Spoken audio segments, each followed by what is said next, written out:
এখনো সময় আছে হুসেন খাঁ। আমার পুত্রকে কোথায় রেখে এসেছ?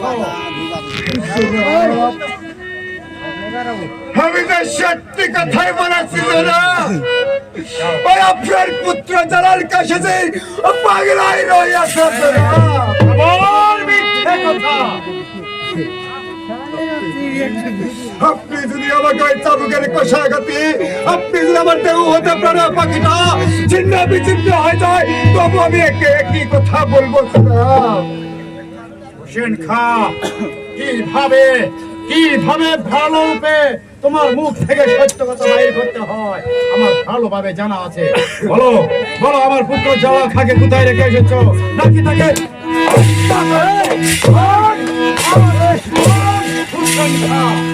সত্য কথা বল বলছি।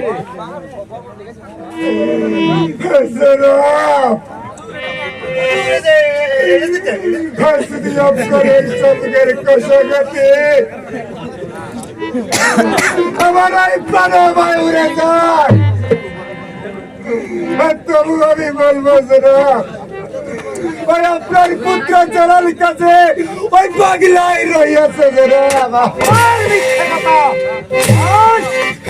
হুসেন খাঁ, আমার পুত্রকে কোথায় রেখে এসেছিস? আদেশ করুন। এই বিশ্বাসঘাতককে হস্তপদ শৃঙ্খলিত করে তাকে কারাগারে নিক্ষেপ করো।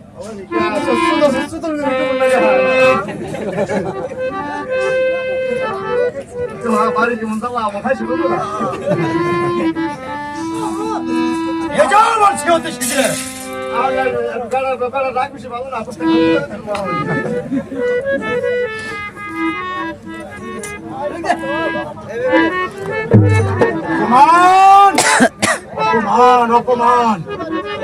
আরে পুত্র, তোকে আমি পাঠিয়েছিলাম বাংলায় শাসন করতে।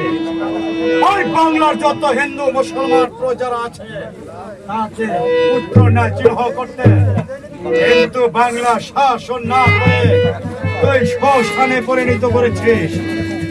ওরে কুপুত্র, আমি নিজেই যাবো বাংলায় ছদ্মবেশ ধারণ করে। আমি বাংলায় গিয়ে দেখবো তুমি কেমন ভাবে বাংলা শাসন করে দিচ্ছ। দাঁড়া পুত্র, আমি নিজেই চলে যাচ্ছি বাংলায়।